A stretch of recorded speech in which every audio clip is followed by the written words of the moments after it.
Hi, Amy. Morning. How are you today? I'm good. How are you? All right.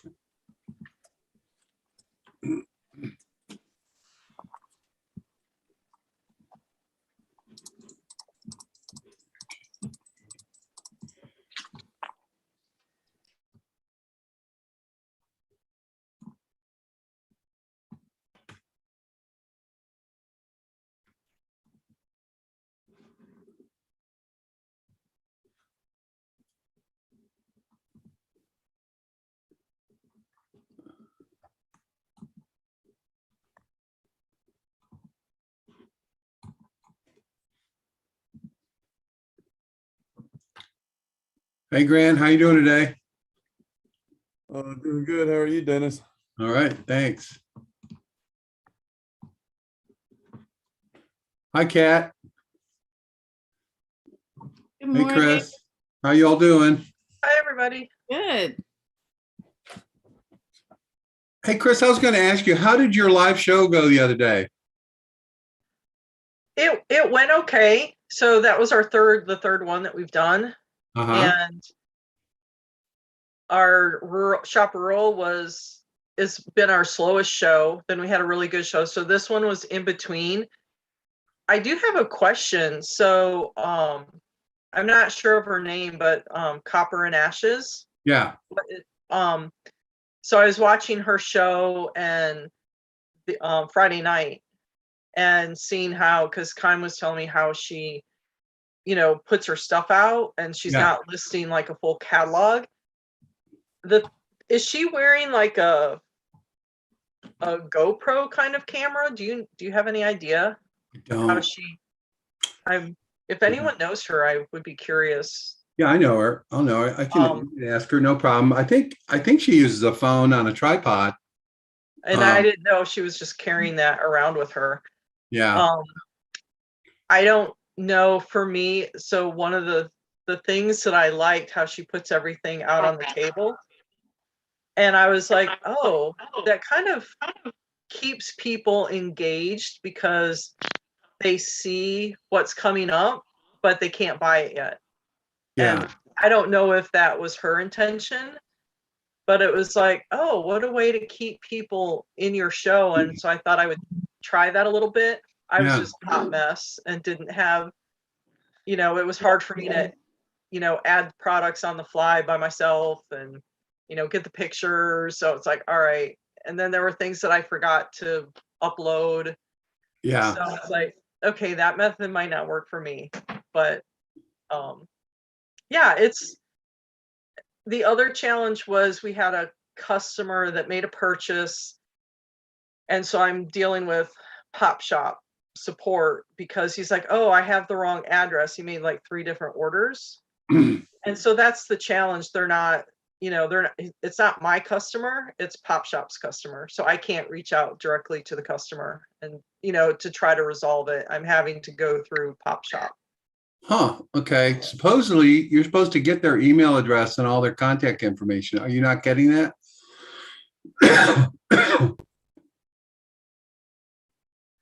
I guess I could go in and look. I just wanted to verify with them because he placed 3 different orders and the first order showed up under a different name and address than the last one.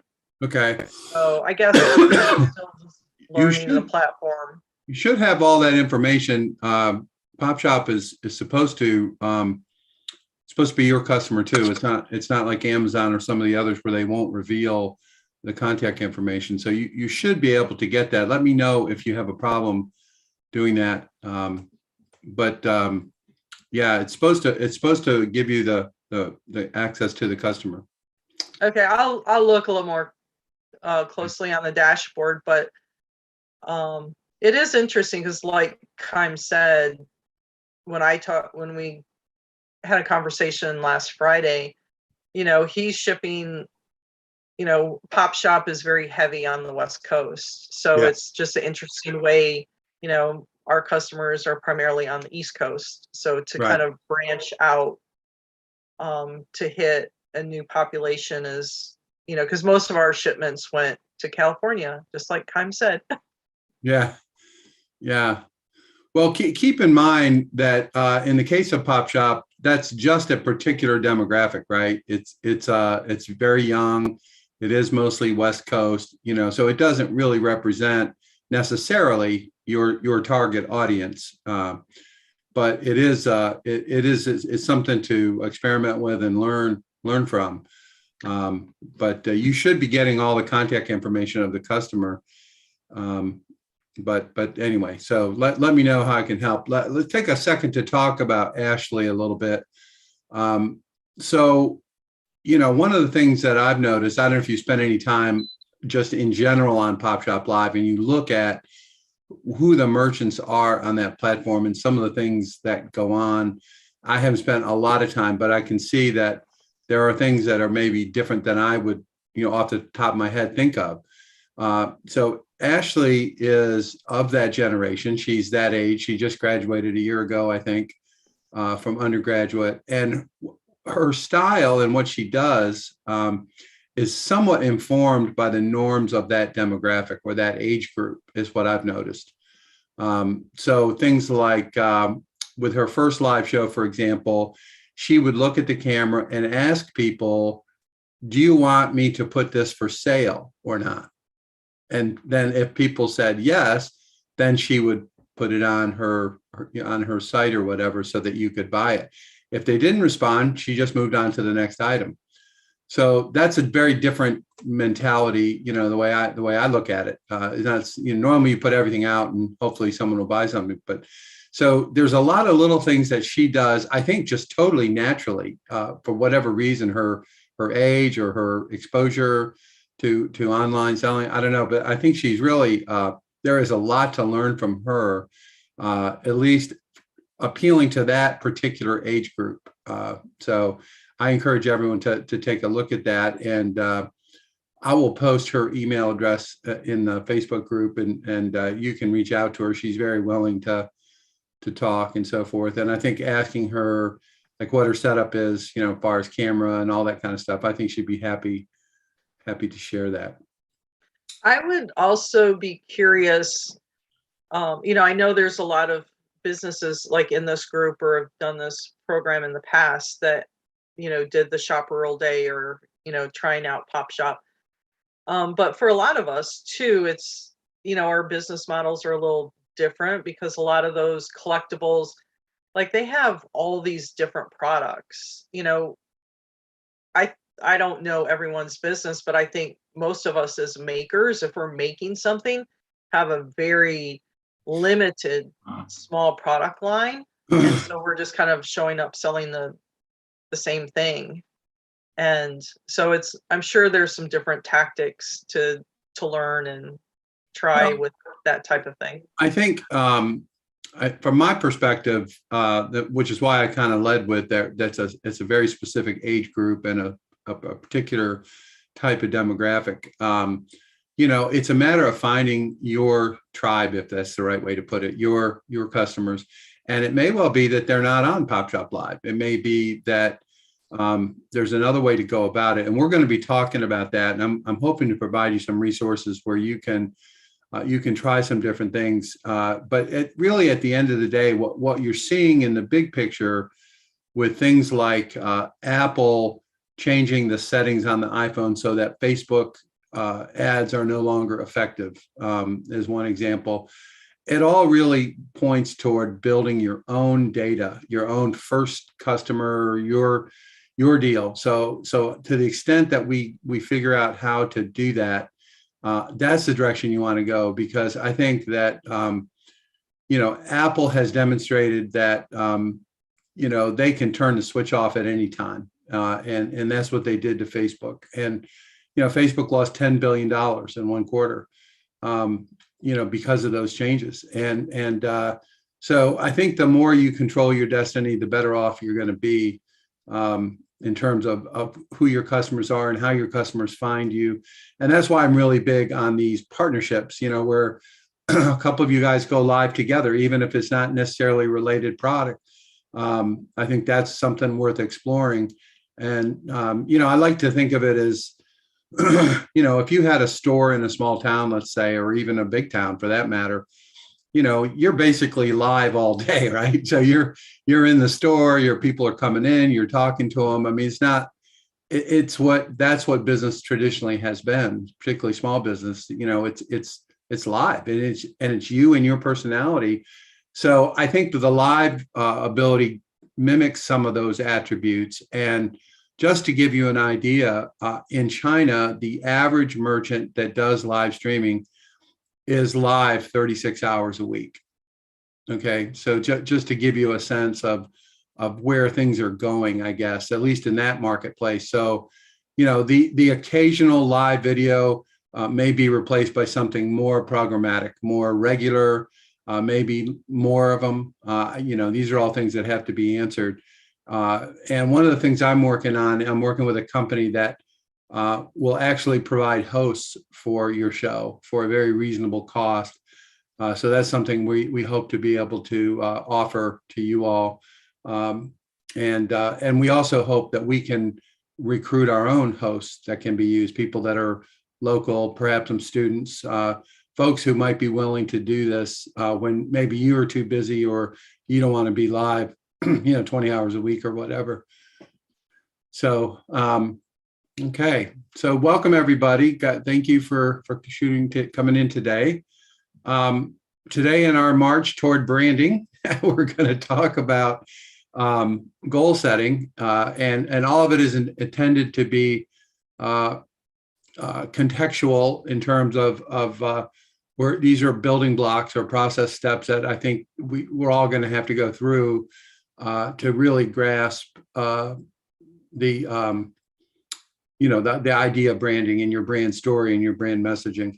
A lot of terminology, and particularly in today's world, everybody thinks they know what it means. And what I have learned is it's not true. You don't know what it means. I don't know what it means. And so you have to kind of run it through a sifter, so to speak, as it applies to your particular situation. And so that's what I'm trying to do here. So don't pay too much attention to the catchwords or the whatever the right word is, the high profile words. Think about it in terms of how you would apply it in your situation. Okay, so let me share my screen here. Okay. All right, so we'll start off here. I see company after company after company doing the same thing. You have some major milestone you're trying to hit, you navigate well as a group for a while, and then you start corkscrewing. So today is about figuring out how to not do this. A well-stated goal that's effective has two components: the mission component and the outcome component. So that's specific enough, I know what the mission is, but it's ambiguous enough that I can see myself and I can bring my magic into that work. And as a startup, it's dangerous to be on either side of that. The trick early on is most of what you're doing, you'll have no idea if it's valuable or not. So a big piece of potentially your mission is figure out if this works, figure out if this is valuable.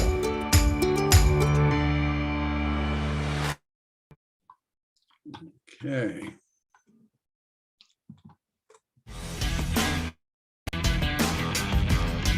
How many Mythbusters fans in the room?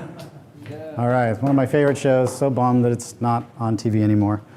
Anybody remember this episode?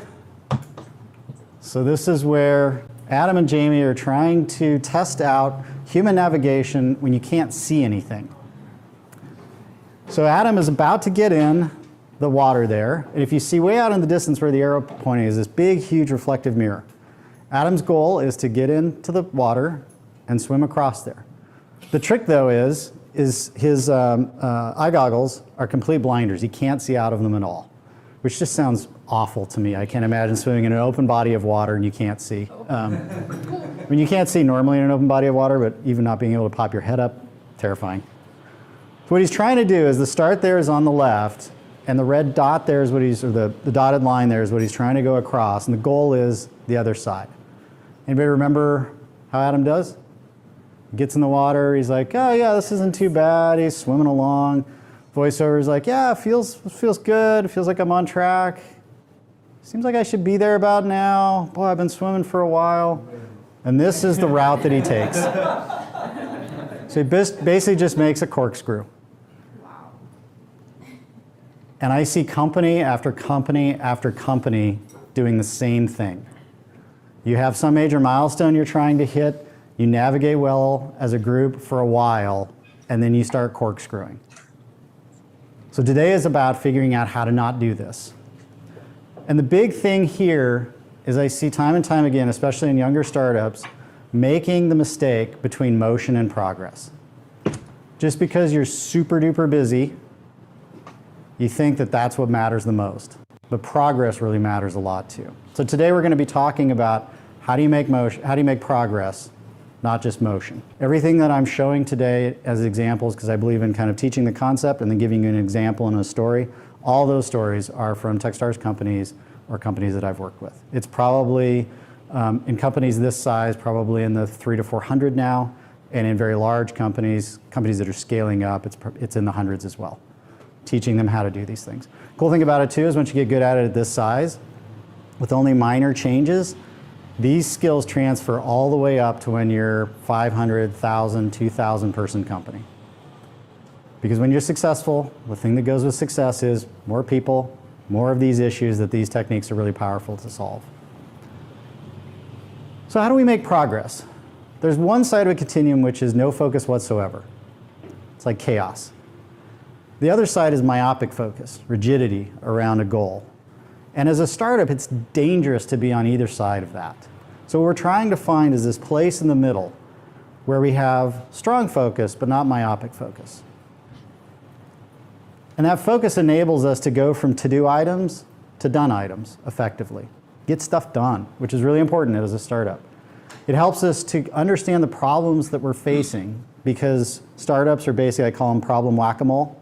If you don't like playing whack-a-mole with problems, either in your market or inside your business, you're playing the wrong sport. So getting good at going from problem to solution is important. And then because so much of what you're doing is based on intuition, and you don't have hard data yet, you have to get good at going from hunch to evidence. And focus and goal setting allows you to do that as well. So we're going to create this progress through focused goal setting.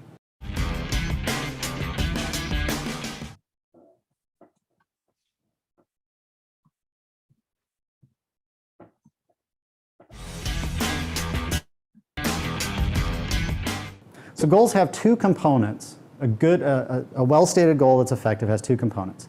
The mission component and the outcome component.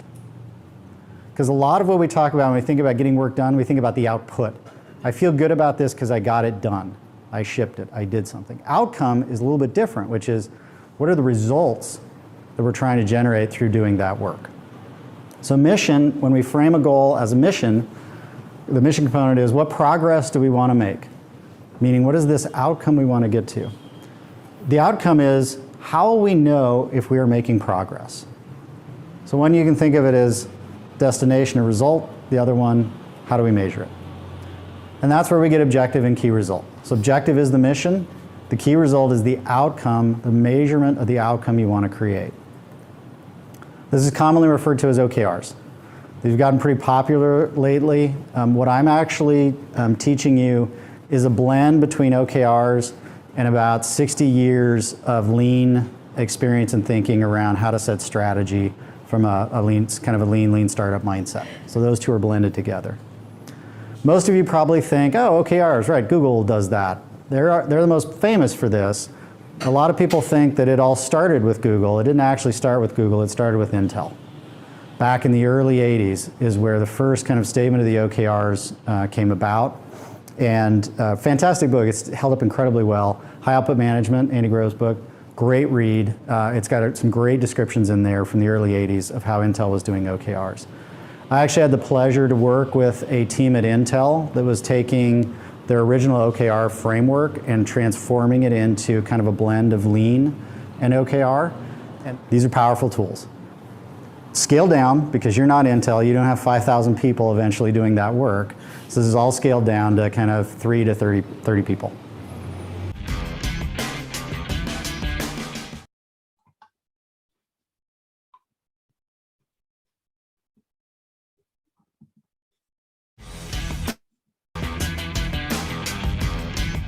So effective objectives, again, remember this is the mission. This is the statement of go take on this challenge. So they describe what you want to achieve, not what you want to do. So it's very common when you're setting objectives to say, let's ship feature X. But then that begs the question, what is feature X going to do for you? What is the outcome of shipping feature X? You know, it's like, oh, well, shipping feature X should allow us to get 30% more retention through the initial sign-up process. Awesome. That's your mission. Not shipping this thing, not getting it done, but shipping it. A good objective, an effective objective, is specific enough to create focus and ambiguous enough to enable autonomy. So this is a check on command and control types of leadership, which if the commander is the smartest human being in the office is an effective way to run a company. What I've seen is typically that's not the case. You're hiring smart people, you should get their wisdom into the mix. So creating focus, you could have an objective which is go make magic with the marketing campaign. That's not specific enough to create focus. And you also don't want to say, run these 2 campaigns exactly this way, because that's too specific to create autonomy. So you may want to say, we want to, thinking about, again, the outcome that we're trying to generate, what is this marketing campaign doing for us? We want to try to enable more improved signups through channel testing of marketing campaigns. So that's specific enough, I know what the mission is, but it's ambiguous enough that I can see myself and I can bring my magic into that work. You may not have a known solution when you set the objective.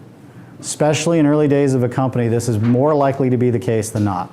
Set an objective which is, let's dramatically improve our signups through this specific web channel.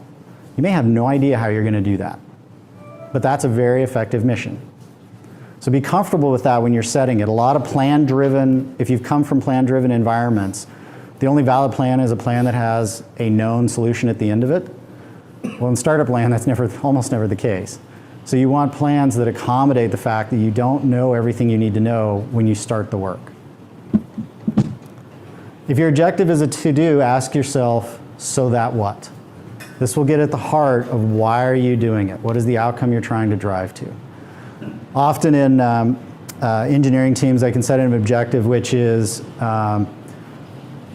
complete the sprint. Well, that's kind of a to-do. That you could state that as a to-do item. So the underlying question there is, complete the sprint so that what? What's the advantage? What's the benefit? Anybody that's used to Agile, in a user story, there's that so that what at the end, which is the value description.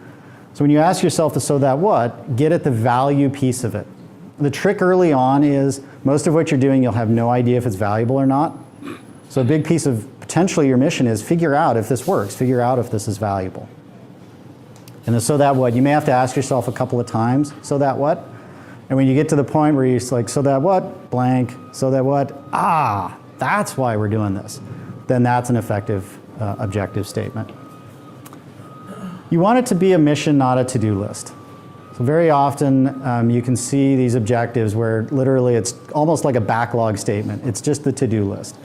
We're very used to working in to-do list environments. This requires you to go one level up and ask yourself, what are these to-dos all lining up to accomplish for our company or for us or for a particular piece of it? So anytime you feel like, oh, this is just a to-do item, if I would write this on my to-do list, I encourage you to go one level up into why you're doing that.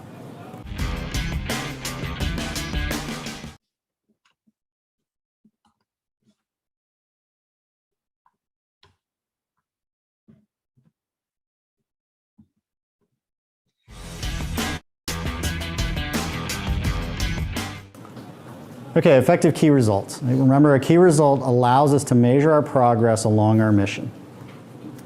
They're outcome focused, not task completion focused.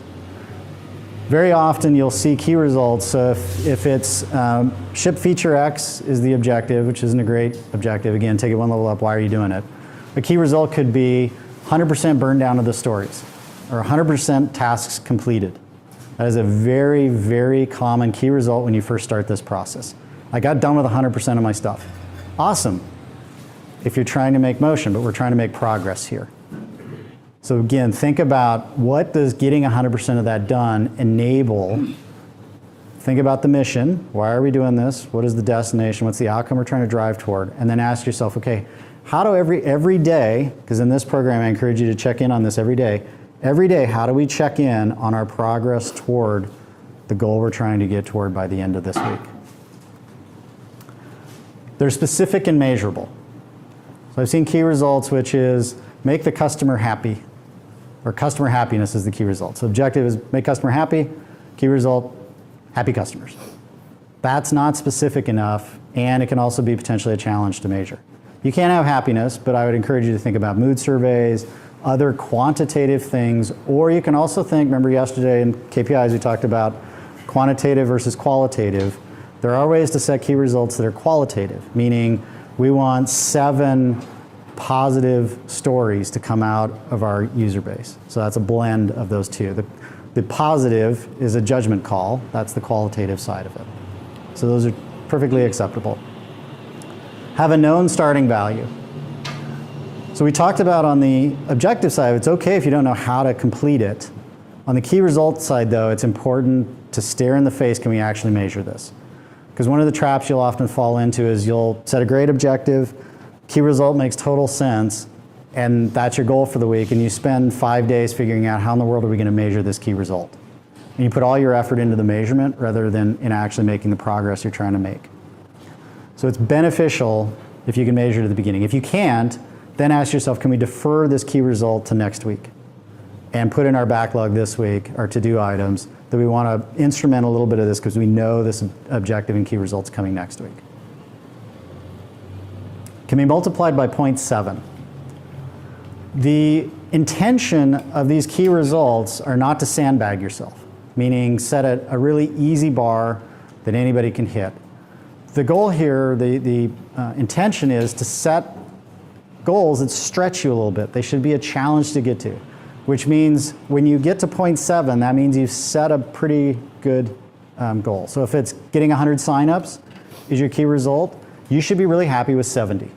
That's how to think about this. Now the flip side of that, in startup land this isn't as important, but in larger companies this is a huge, huge issue, which is a lot of people think, oh, well, this is just management by objectives. This is an MBO, and I'm going to tie compensation, because that's what we do with MBOs. So when you tie compensation to the achievement of key results, guess what happens? You get, just like you will with your investors on term sheets, you'll get into this negotiation of what the number should be. You want it low, whoever's leading the group wants it high, and then it's this, you're negotiating with each other rather than figuring out how to actually achieve the results you want to achieve. So please don't tie compensation. You can tie parties or fun things, but any time that somebody feels like my bottom line rides on this in the short term. Now the irony of this, especially for startups, is everybody's bottom line rides on this in the long term. But in the short term, you don't want it to ride on this. And you want to help understand how to move your KPIs. Yesterday during the KPI workshop, I talked about how goal setting really fits in with KPIs. KPIs are sort of the long view. Goal setting is how you move that incrementally. So think about your KPIs and think about how those relate to your goal setting. It's important not to have your KPI be your key result. And let me explain why. So remember back to yesterday when we were talking about we've got leading and lagging indicators, we've got generic, specific, behavioral. So let's say that what we're trying to do is, from a KPI standpoint, over a series of goal-setting weeks, we want to increase our daily active users. So this is a KPI we're tracking. This is a super important KPI for us as a company. Don't pick daily active users as your key result for goal setting. What you want to do is look in this zone for your key results. Because what you're trying to do is figure out in that Rube Goldberg, that your machine that you're inside of that's called your company, you're trying to figure out what's the link between the KPI that matters the most to us and the other things we can measure that are going to drive change over time with that KPI. So this is really important when you're setting goals to move KPIs. Keep this image in mind. The reality is when you look at this, you're like, I have no idea what's going to improve daily active users. Awesome. Take your best guess. Take the best guess that you can quickly measure, that you can quickly move forward, set a goal around it, drive it for a week, see what happens. If there's no correlation there, awesome. You learned that there's no correlation between this thing we were just measuring and the KPI we're trying to increase. You want to create an understanding about the link between action and outcome. Again, like the OK Go video yesterday, you're going to knock some bowling pins down, ball's going to roll this way, and you're going to have no idea what gets set off. So this is about learning the linkage, the correlation linkage. Ultimately, you want to get to cause and effect, but don't jump to cause and effect too soon, because initially all you're going to have is correlation. If we do this over here, it seems like this happens over here. And this over here seems like it's part of this over here. Remember, correlation goes both directions, or makes sense in both directions. So you're going to have moments where, yeah, Facebook spend goes up, signups go up. Well, signups went up and Facebook spend went up too. So you're going to have that level of understanding of your business. But that's a really important part of the key results. It's a learning exercise. And it's okay if this feels frustrating. What this is going to do, the first few times you do this, is like, well, this sucks. Because like I set this key result. I don't know if it was the right key result. It didn't move. What's going on? And I'll get into in a second here how you fight through that and get smarter about your business. So again, this isn't just about getting work done. This is about getting smarter about how your business and your market work together. It's ideal if you have a short lag between action and measurable outcome. Net Promoter Score, I'll pick on Net Promoter Score for a second. It's a great measure. It makes for a horrible key result.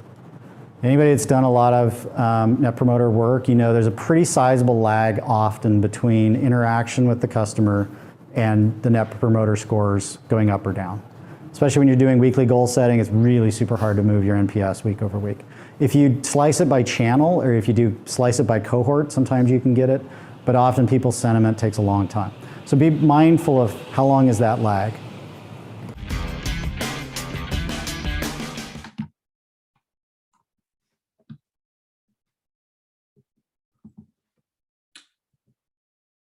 Okay.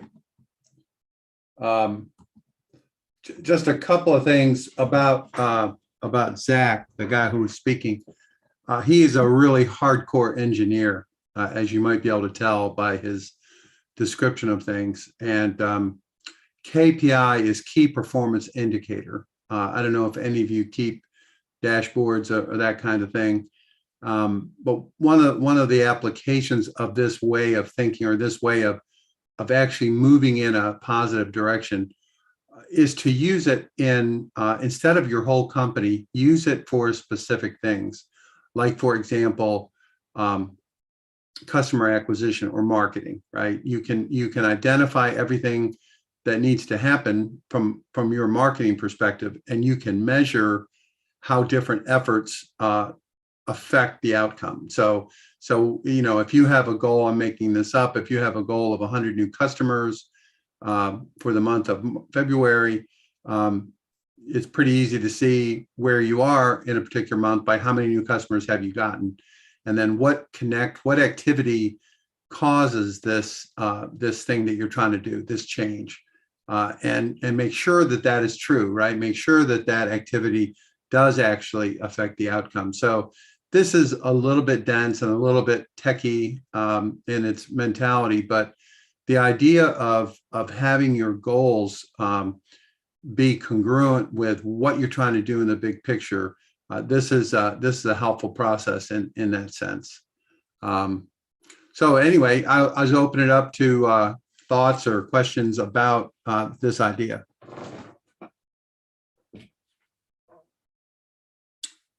Kat, what do you think?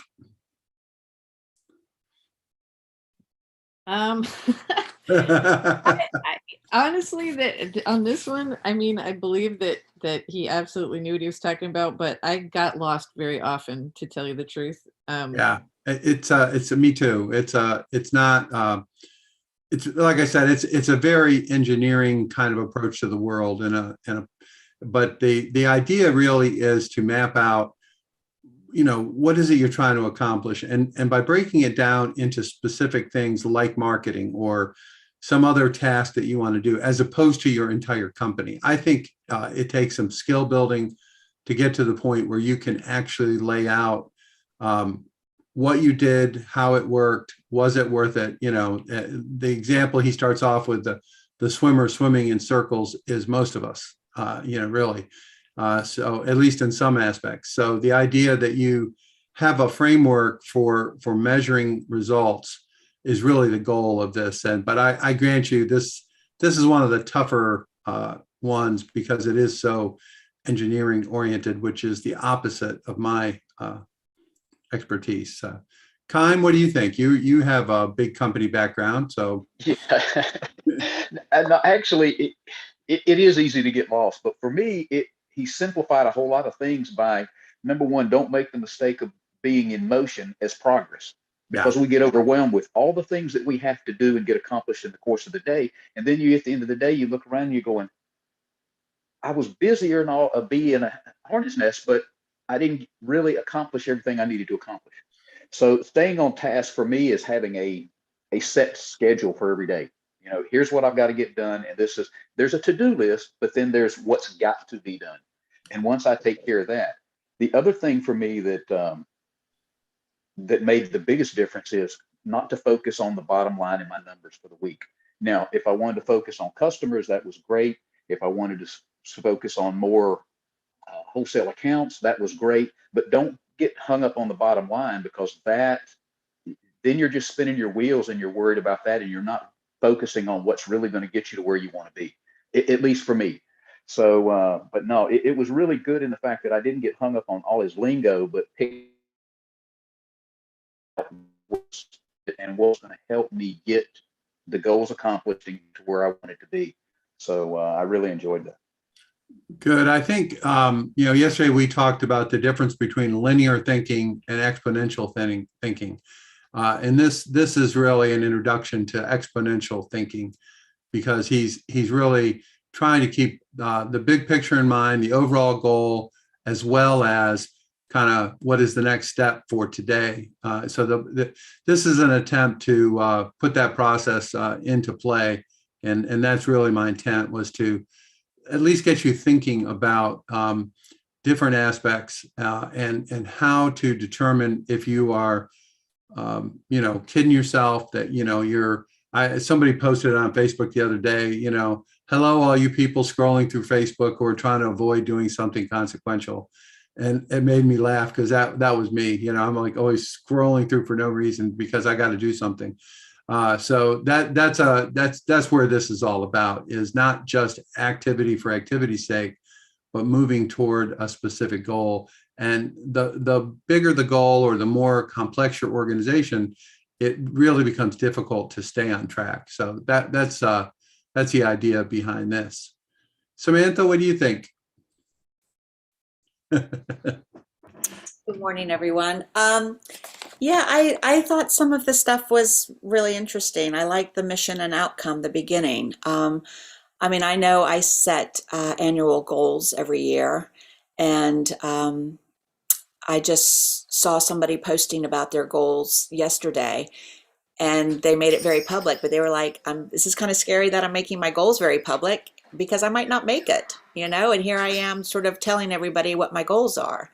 But at least that will maybe spur me on. I also break my goals down into quarterly, just so that I guess those are my to-dos in order to try to make my bigger goals maybe happen. Mm-hmm. But again, I think sometimes when you get so hung up on a goal, that might not be the goal for you right now.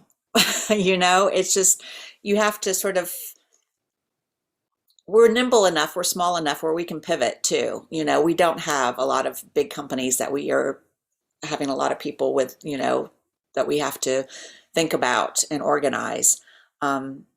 So my goals change a lot, actually. Your objectives change. They do. My objectives change, and also sort of going back, sort of like with the brand and stuff too. As you learn more and as you grow as a person, as a company, a lot of that changes along the way. So,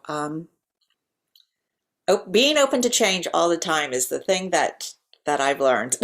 Yeah, that makes a lot of sense. Ruth, what do you think about this? I know you have a lot of experience in the large corporate space. Yeah, so it was sort of eye-opening for me because I used to work in an agile environment and run a team as a scrum master. And so I was like, oh my gosh, I had forgotten I knew that. So it was, yeah, it's part of the that was part of the corporate world I didn't really bring with me. But it was actually it was an interesting wake-up call because I realized that there are things that I know that I'm not doing in my own business, that I tend to I focus so much on the food and the flavors and the customers that there's other things that I could do about the business itself, and that I need to, and I know how to. I just have forgotten that I need to do some of that stuff. So it was a good wake up call. Oh, good. I'm glad. Anyone else wanna jump in here with this sort of thing? Okay. All right. Well, thank you for your comments, and realizing, I said before that some of this material is not necessarily aimed specifically at our kind of group and our situation, but the fact that in the case of Techstars,